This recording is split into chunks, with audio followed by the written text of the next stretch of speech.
गंभीर विषय है। अब मैं 7 तत्व की बात करूं, 6 द्रव्य की बात करूं आपसे कि जिन समस्याओं से आप गुजर रहे हैं उनकी बात आपसे करूं। हम बच्चों को संस्कार नहीं दे पाए।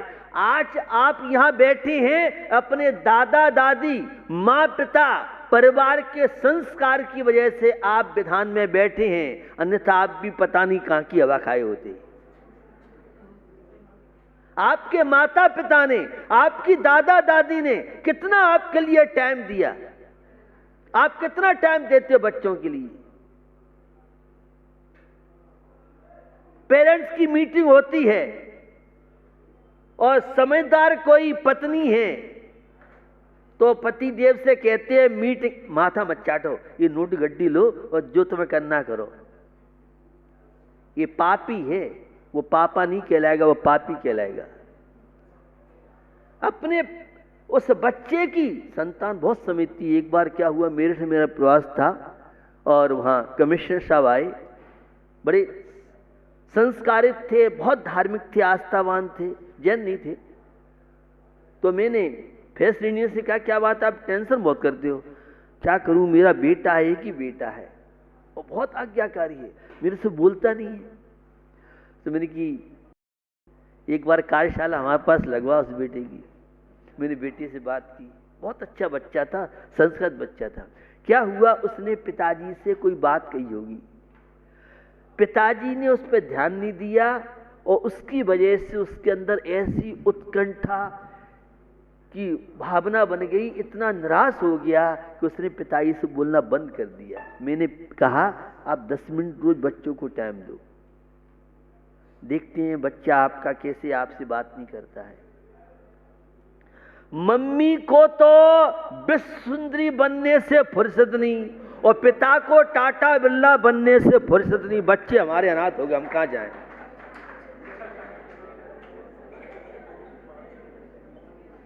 सोचिए, विचारिए। अरे काय के लिए प्रॉपर्टी, लग्जरी गाड़ी और फ्लैट है? जब बच्चे ही तुम्हारे नहीं रहे तो इन फ्लैटों में, कोठियों में रहेगा कौन? किसके लिए कमाती हो आप? अपनी पत्नी के लिए, अपने बच्चों के लिए। मेरे बच्चे, मेरी पत्नी, मेरा परिवार खुशहाल रहे। और खुशहाल कब रहेगा? जब भारतीय संस्कृति से जुड़ेंगे। खुशहाल कब रहेगा? जब श्रावक के 6 आवश्यक कार्यों से जुड़ेंगे। खुशहाल कब रहेगा? जब वो अपने दायित्वों को, कर्तव्यों को समझेगा। आज के बच्चे मां को मां नहीं मानते, पिता को पिता नहीं मानते। अगर आपसे डरते हैं तो बोलेंगे भले ही नहीं, लेकिन 1 साल का बालक भी है और मोबाइल मम्मी हाथ से छुड़ा लें और फिर देखो उसका बिना एम्पलीफायर का माइक कैसा चलता है। ये आपकी शिकायतें बता रहा हूं, जिन चीजों से आप परेशान हैं। और बिना मोबाइल टीवी देखे तो भोजन नहीं कर सकती हैं। ये नया एक सॉफ्टवेयर आया है, अब आपको नहीं पता होगा ये सब बातें, आप धार्मिक हैं इसलिए। मैं उन समस्याओं को ध्यान दिलाना चाह रहा हूं जिनसे आप गुजर रहे हैं। आप तो मोबाइल चलाएं, इंटरनेट चलाएं और बच्चों से क्या महाराज ने मना किया ना, तुम तो मम्मी मोबाइल चला, हमारे लिए मना किया है। अच्छा, ये मैं आपको स्थिति बता रहा हूं, कैसे बच्चे हमारे बन के रहें। बहुत ऐसे बड़े बड़े परिवार बता रहा हूं जिन्होंने घर में टीवी कनेक्शन बना दिया। एक काउंसलर हैं, 3000 सब्जेक्टों की जानकारी, पूरी वर्ल्ड की जानकारी। और मैंने उनकी बेटी से पूछा तो उन्होंने कहा हमारे घर में टीवी नहीं है। मैंने कहा टीवी देखते थे, भोजन करते हो, घर में टीवी नहीं है। मैंने पूछा कि महाराज हम अपने बच्चों का भविष्य बनाना चाहते इसलिए टीवी का कनेक्शन लिया ही नहीं है। यहाँ कितने धर्मात्मा हैं जो बिना टीवी के रह जाएं और पूजा पाठ करेंगे, महाराज को हाथ देंगे, क्या कि धर्मात्मा तुम। आज टीवी के सामने न्यूज सुनने का फैमिली के साथ धर्म नहीं है, इस बात को आप स्वीकार करेंगे। किस तरह से अश्लीलता परोसी जा रही है। पारस चैनल, जनवाणी चैनल कोई देखता है? मम्मी कहती है ये चैनल लगा दे, अब वे अपनी दूसरी दुनिया में घूमते रहते हैं। और कई बार तो बहन कहती है ये देखेंगे, भाई कहता है देखेंगे, दोनों महाभारत चल रहा है और मम्मी आंखों से आंसू आ रही है, आरती उतार रही है। समझ में आ रहा है आपके? नहीं आ रहा है? ये धार्मिक संस्कारों के अभाव में है। आज यहाँ ऐसे बहुत लोग हैं जो अपने पिताजी का आज भी अदब करते हैं, माँ का अदब करते हैं, सम्मान देते हैं माता पिता को। किस लिए? उन्हें संस्कार मिले। और मैं एक बात कहता हूं, हमारे बहू बेटे बच्चे बहुत अच्छे हैं, हम लोग अच्छे नहीं हैं। मैं बैठता हूं युवाओं के बीच में, एक से एक सीरियस केसों को मैं निपटाता हूं और बैठता हूं उनके बीच में। अब आप टाइम बच्चों को दो तो बच्चे आपका अदब करें, और फिर कहते हैं बच्चे बात नहीं मानते हैं। क्यों नहीं मानते हैं? मेरे पास तो 101% वाले स्टूडेंट आते हैं जिनने कभी जीवन में मंदिर के दर्शन नहीं किए, दिगंबर साधु अपने जीवन में देखा नहीं, ऐसे मॉडर्न टॉपर स्टूडेंट आते हैं। क्योंकि उसमें श्वेतांबर के बच्चे भी आते हैं।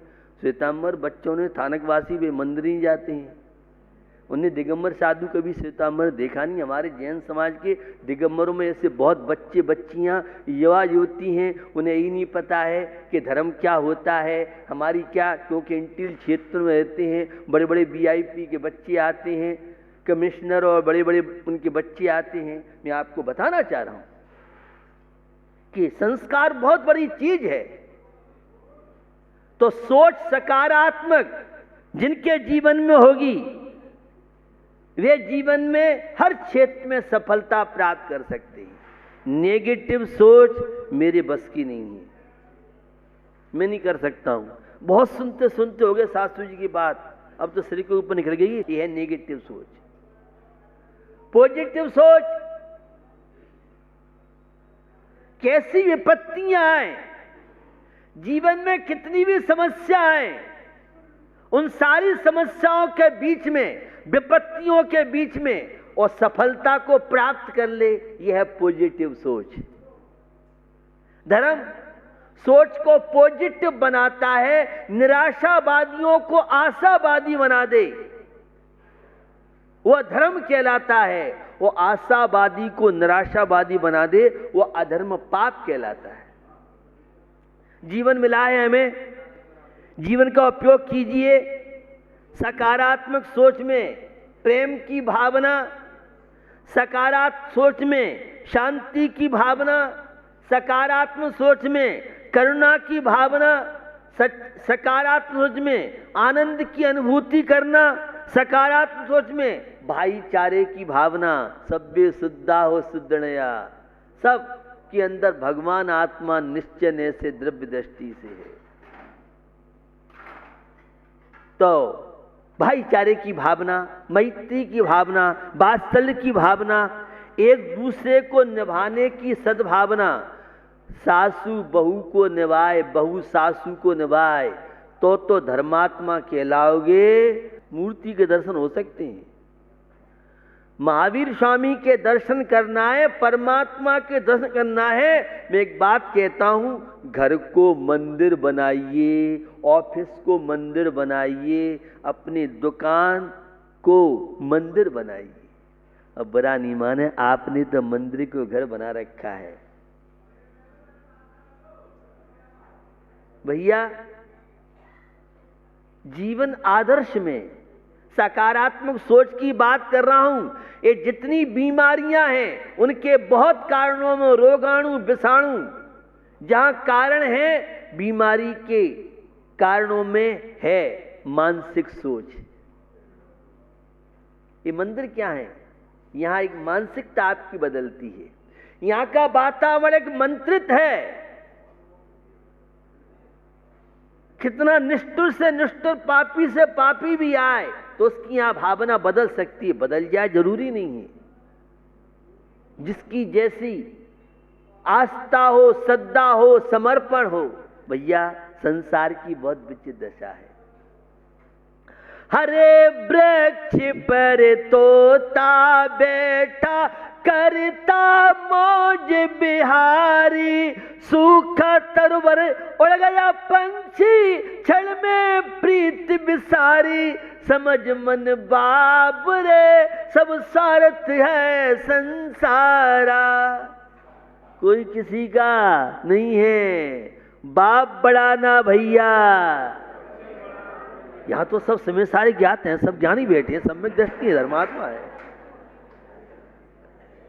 हाय पैसा, हाय पैसा। कन्नड़ बोलते हैं दुड्डू वेकू, दुड्डू वेकू, दुड्डू वेकू, कन्नड़ भाषा में बोलते हैं। पैसा चाहिए, पैसा चाहिए, कोई मतलब नहीं पत्नी से, पति से, भाई से, माँ पिता से, बस पैसा है। पैसा तो हाथ का मेल है, पैसा सब कुछ नहीं है। पैसा काम आ सकता है, सदुपयोग करो तो। भैया नर जीवन मिला है तो परोपकार की भावना, सेवा की भावना, ये सारी की सारी पॉजिटिव सोच है। और नेगेटिव सोच, दूसरे के गले में सोने की चेन देख करके बेचैन नहीं हुए तो धर्मात्मा नहीं कहलाए। ऐसा है नहीं। ईर्षा की भावना, किसी को उन्नति हो रही हो से उसकी उन्नति नहीं देख पाना, किसी का विकास हो रहा है, नाम हो रहा है, प्रभाव हो रहा है, तो क्यों नाम हो रहा है, क्यों प्रभाव हो रहा है।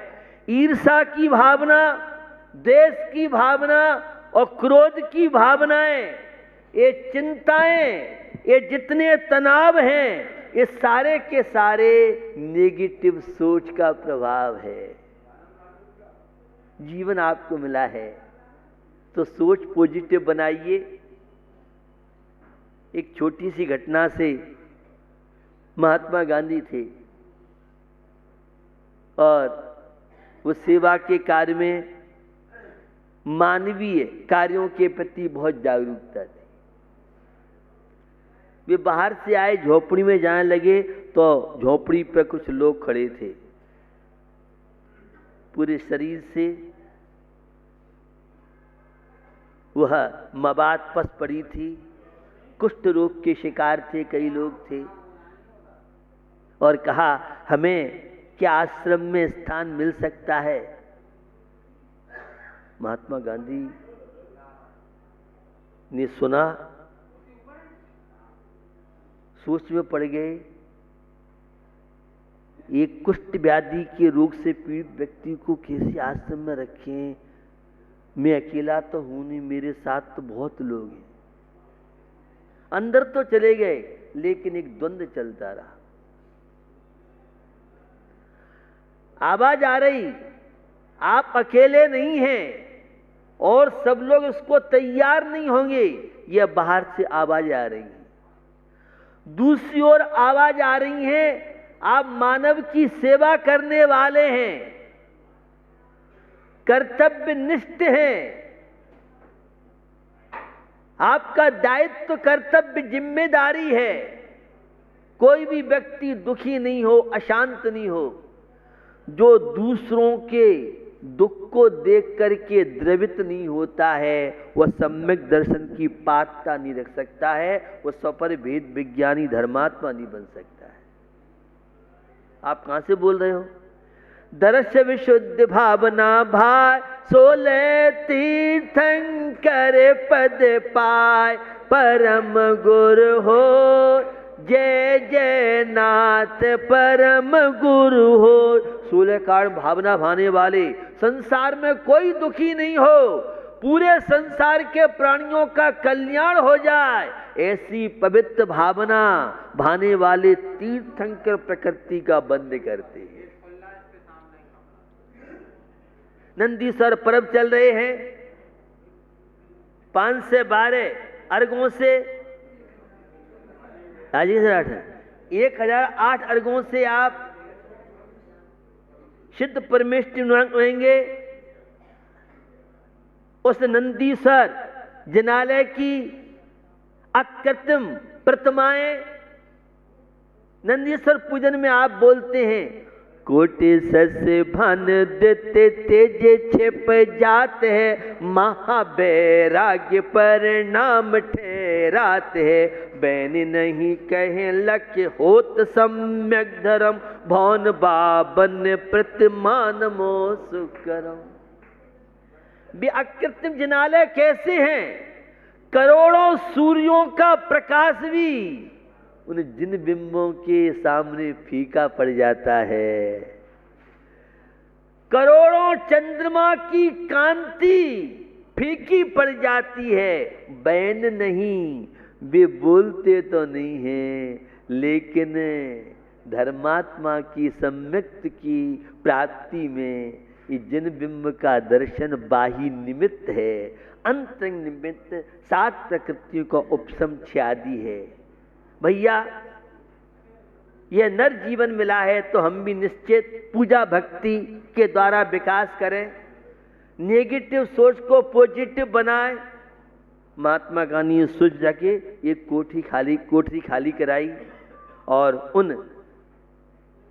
रोग से पीड़ित व्यक्तियों की परिचर्या सेवा करके और एक मिसाल मानवीय सेवा की, धर्मात्मा बनने की, एक भारतीय बनने की, अहिंसा का पुजारी बनने की, नेगेटिव सोच को पॉजिटिव सेवा के द्वारा, कर्तव्य का पालन करने के द्वारा, सभी जीवों की रक्षा की भावना। तो निश्चित मीना सुंदरी ने अपने कोड़ीपति किस तरह से सेवा की, वो हमारे बीच में नहीं है, लेकिन आज भी उसके आदर्शों को याद दिलाते हैं। मुझे आप सबसे अपेक्षा है, अगर दूसरों की सेवा नहीं कर पाओ तो घर में सासू ससुर, एक पिता तो 4 संतान का लालन पालन कर सकता है, 4 बेटे एक बुढ़े बुढ़िया को 2 रोटी नहीं खिला सकती। तुम काय के भारतीय और काय के धर्मात्मा हो।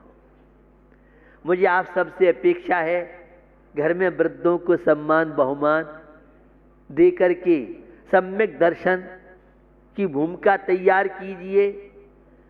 धर्मात्मा बनने के लिए नकारात्मक सोच को, नेगेटिव सोच को पॉजिटिव बना करके सिद्ध चक्र महामंडल विधान नंदीश्वर पर्व को सफल सार्थक करके अपने जीवन को महान बनाइए। समय आपका हो गया है। इसी भावना के साथ अहिंसा विश्व धर्म की